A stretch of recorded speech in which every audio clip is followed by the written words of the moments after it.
ആദ്യം ഞാൻ CPM പ്രതിനിധിയിലേക്ക് പോകുന്നു. അഡ്വക്കേറ്റ് കെ അരുൺകുമാർ, ഇന്ന് കടകംപള്ളിയുടെ കള്ളം പുറത്തായ ദിവസമാണ്. അടുത്ത ചിത്രവും പുറത്തു വരികയാണ്. ഇന്നിപ്പോൾ സംസാരിക്കുമ്പോൾ എത്ര തവണ പോയി എന്നതിൽ ഒരു കണക്ക് അദ്ദേഹത്തിന് ഓർമ്മയില്ല. ഒന്നും ഓർമ്മയില്ല എന്നുള്ളതാണ് സത്യം. തൻ്റെ മണ്ഡലത്തിലെ ആളുകളുടെ വീട്ടിൽ പോകുന്നു, അവരുടെ ചടങ്ങുകൾ പങ്കെടുക്കുന്ന ഒരു പതിവ് രീതിയാണെന്ന് പറയുന്നു. അങ്ങനെ പറയുമ്പോൾ അദ്ദേഹത്തിൻ്റെ മണ്ഡലത്തിലെ ആളുമല്ല ഉണ്ണികൃഷ്ണൻ പോറ്റി എന്നുള്ള വിവരം കൂടിയുണ്ട്. അപ്പോഴാണ് മണ്ഡലത്തിൽ അല്ലാത്തയിടത്തും പോകാറുണ്ട് എന്ന വിസ്തീർണം വരുന്നത്. ആകെക്കൂടി കള്ളം പറയലും പൊളിയിലും ഒക്കെ ആണല്ലോ അഡ്വക്കേറ്റ് അരുൺകുമാർ. എങ്ങനെയാണ് ഇത് പാർട്ടി കാണുന്നത്? ഏതായാലും അദ്ദേഹം തന്നെ വളരെ വ്യക്തമായി മാധ്യമങ്ങളോട് പറഞ്ഞിട്ടുണ്ട്.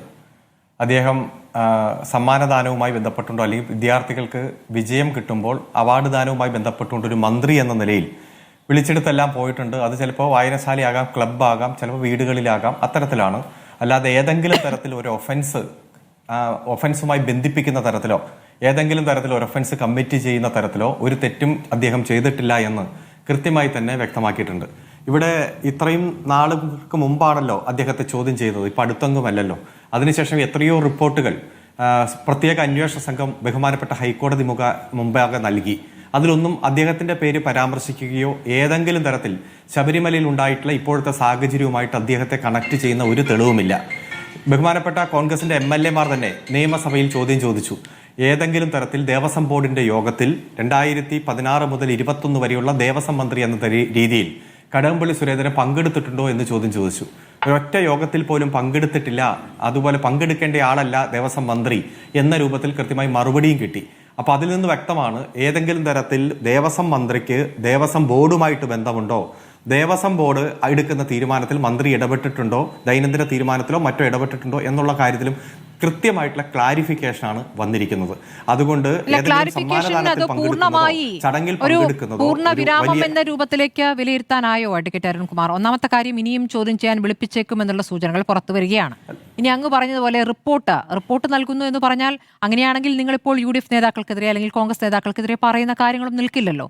അവരെ പറ്റിയൊന്നും ഒരു പരാമർശം ഇതുവരെയുള്ള റിപ്പോർട്ടിലില്ല. അവരെയും വിളിപ്പിക്കുന്നു, ചോദ്യം ചെയ്യുന്നു. അതിപ്പോൾ ഒരൊറ്റ ആളെ മാത്രം, അടൂർ പ്രകാശിനെ, ഒരു നടപടിയിലേക്ക് കടക്കുന്നു. അപ്പോൾ നിങ്ങൾ ഉന്നയിക്കുന്ന വാദവും നിൽക്കില്ല.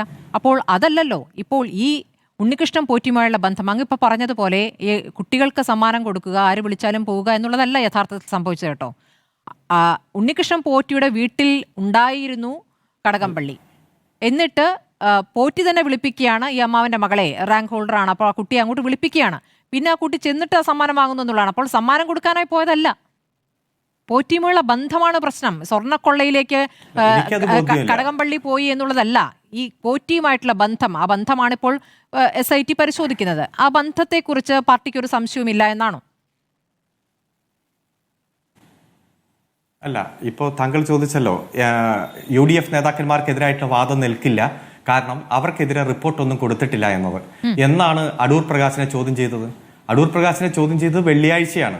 ഇന്നലെ ശനിയാഴ്ച, ഇന്ന് ഞായറാഴ്ച. ഇനിയിപ്പോ തിങ്കളാഴ്ചയാണ് ഹൈക്കോടതി പരിഗണിക്കുന്നത്. റിപ്പോർട്ട് വരുമോ, പരാമർശങ്ങൾ ഉണ്ടോ എന്നതിനെ കുറിച്ചൊന്നും മുൻകൂർ ജാമ്യം ഇപ്പോൾ നമ്മൾ എടുക്കേണ്ടതില്ല. കാരണം മീഡിയ ട്രയൽ നടത്തരുതെന്ന് പറഞ്ഞ കേസാണല്ലോ.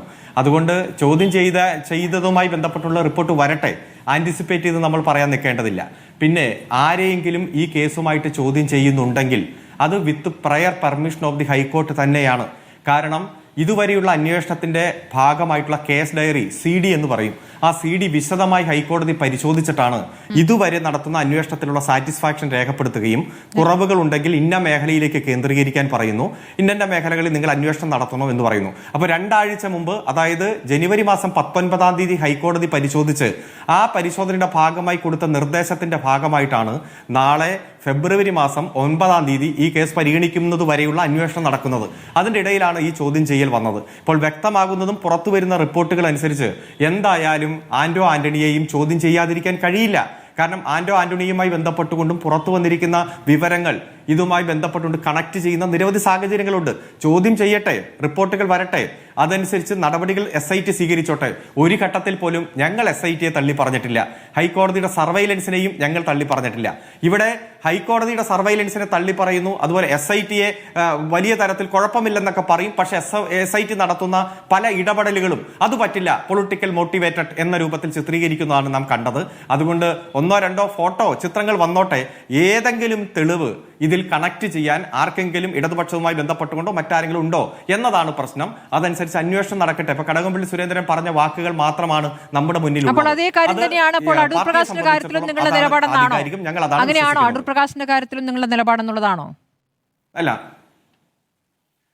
ഇവിടെ അതല്ലല്ലോ. അടൂർ പ്രകാശ് അടക്കം ഇന്ത്യയുടെ പാർലമെന്റിന്റെ കവാടത്തിൽ നിന്ന് പാട്ടുപാടിയത് പോറ്റിയെ കയറ്റിയത് പോറ്റിയെ കയറ്റിയത് LDF എന്ന രൂപത്തിൽ തന്നെയാണ്. ഇന്നലെ ആന്റണി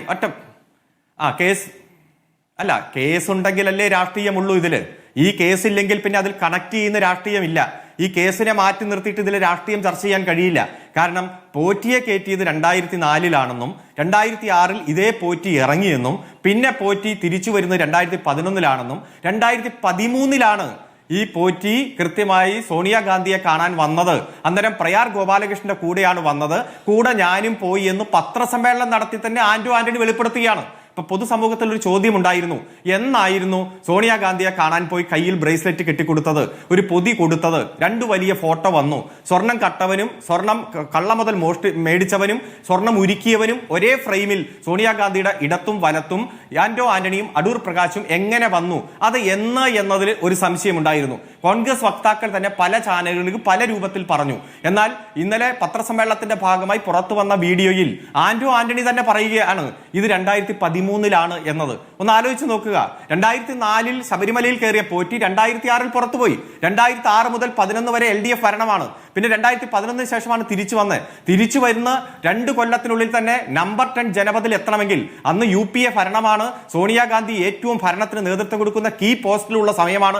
ആ സമയത്ത് വരെ നമ്പർ 10 ജനപഥത്തിൽ ഇത്രയും സുരക്ഷാ ക്രമീകരണങ്ങൾ ഉള്ള സ്ഥലത്ത് പോയി കാണാൻ കഴിയുന്ന തരത്തിൽ ആ ഫോട്ടോ, അന്നത്തെ ഫോട്ടോ ആണെങ്കിൽ അന്നുമുണ്ട്.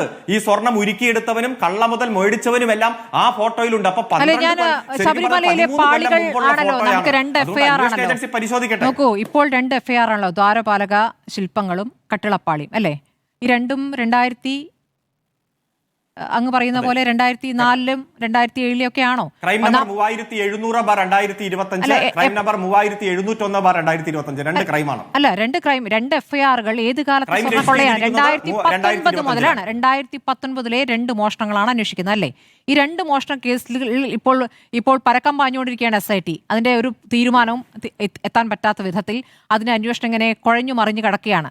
അതിനിടയ്ക്കാണ് അതിനു മുമ്പുണ്ടല്ലോ, അതിനുശേഷം ഉണ്ടല്ലോ, അതിനിടയ്ക്കുണ്ടല്ലോ എന്നുള്ള പ്രതികരണങ്ങൾ വരുന്നത്. അങ്ങി പറയുന്നത് 2004 പോറ്റി ഈ ശബരിമലയിൽ എത്തിയെന്നതിന്റെ തെളിവ് ആരാണ് പറഞ്ഞത്? പിണറായി വിജയൻ മുഖ്യമന്ത്രിയല്ലേ പറഞ്ഞ 2004 കയറ്റിയെന്ന് അല്ലേ? അത് പോറ്റി തന്നെ 2004 ശബരിമലയിൽ ആദ്യമായി എത്തിയതെന്നും അന്നത്തെ സാഹചര്യം KC വേണുഗോപാൽ കേരളത്തിന്റെ ദേവസ്വം മന്ത്രി ആയിരിക്കുമ്പോഴാണ് എന്നും പലതവണ അസന്നിഗ്ധമായി തന്നെ ഹൈക്കോടതിയിൽ കൊടുത്ത റിപ്പോർട്ടിലും അതിന്റെ ഭാഗമായിട്ടുള്ള പരാമർശങ്ങളിലെല്ലാം പുറത്തു വന്നതാണ്. ഒന്നാമത്തെ കാര്യം 2007 ഈ ശബരിമലയിലേക്ക് പ്രാർത്ഥിക്കാൻ പോകുന്നതിനെ കുറിച്ചല്ല നമ്മൾ പറയുന്നത്. അങ്ങനെ പല പ്രായത്തിലും പല ആളുകളും വരുമല്ലോ. 2007 അവിടെ ഈ പറയുന്ന മേൽശാന്തിയുടെ സഹായിയായി അവിടെ പരികർമ്മിയായി എത്തുന്നത്. ആ പരികർമ്മിയായി എത്തിയ കാലത്തെ ചിത്രങ്ങളടക്കം ആ സമയത്ത് മാതൃഭൂമി പത്രത്തിൽ വന്നിട്ടുള്ളതാണ്. ഈ പരികർമ്മിയായി കൊണ്ടുവരുന്ന തന്ത്രിയാണ്. തന്ത്രി കൊണ്ടുവന്നതിന്റെ വിവരങ്ങളടക്കം കൃത്യമായി പുറത്തു വന്നിട്ടുള്ളതാണ്. അപ്പോൾ 2004 എന്ന സൗകര്യത്തിൽ പറയുമ്പോൾ 2004 അവിടെ KC വേണുഗോപാൽ ദേവസ്വം മന്ത്രി ആയിരിക്കുമ്പോഴാണ് കൊണ്ടുവന്നതെന്ന് പറയുമ്പോൾ ദേവസ്വം മന്ത്രിമാർക്കും ഈ ദേവസ്വം ബോർഡിൽ വലിയ സ്വാധീനമുണ്ട്. അല്ലെങ്കിൽ ദേവസ്വം മന്ത്രിമാരാണ് അവിടെ ഈ പറയുന്ന കീഴ്ശാന്തിയുടെ മേൽശാന്തിയുടെ പരികർമ്മിയെ കൂടി കൊണ്ടുവരുന്നത് എന്ന രൂപത്തിലാണോ കാണുന്നത്? അങ്ങനെയാണെങ്കിൽ പല കാര്യങ്ങളും അങ്ങനെ സമ്മതിക്കേണ്ടി വരും. 2004 പോറ്റി ശബരിമലയിൽ എത്തിയതെന്നും അത് കീഴ്ശാന്തിയുടെ പരികർമ്മി എന്ന രൂപത്തിൽ സഹായി എന്ന രീതിയിലാണെന്നും അത് മേൽശാന്തിയുടെ അല്ല കീഴ്ശാന്തിയുടേതാണെന്നും 2004 കയറിയ പോറ്റി 2006 ശബരിമലയിൽ നിന്ന് തിരിച്ചുപോയി എന്നുമാണ് ആധികാരികമായിട്ടുള്ള റിപ്പോർട്ടുകൾ പുറത്തുള്ളത്. മറിച്ച് താങ്കൾ ഇപ്പോൾ പറയുന്നു 2007 ആ 2007 തെളിയിക്കുന്ന എന്തെങ്കിലും ഒരു രേഖ താങ്കൾ അയച്ചു തരികയോ സ്ക്രീനിൽ കാണിക്കുകയോ ചെയ്താൽ പത്രത്തിൽ വന്ന ചിത്രമുണ്ട്. ഈ പറയുന്ന പോറ്റി അന്ന് പറയുന്ന മുന്നിൽ കയറി നിൽക്കുകയോ നേതാക്കൾക്കൊപ്പം നിവർന്നു നിൽക്കാനുള്ള കഴിവൊന്നുമില്ല. അന്ന് ഈ ചിത്രങ്ങളിലൊക്കെ പുറകിൽ ഈ പറയുന്ന തന്ത്രിയുടെ പുറകിൽ കുനിഞ്ഞ് വണങ്ങി നിൽക്കുന്ന പോറ്റിയുടെ ചിത്രങ്ങളാണ് കാണുന്നത്.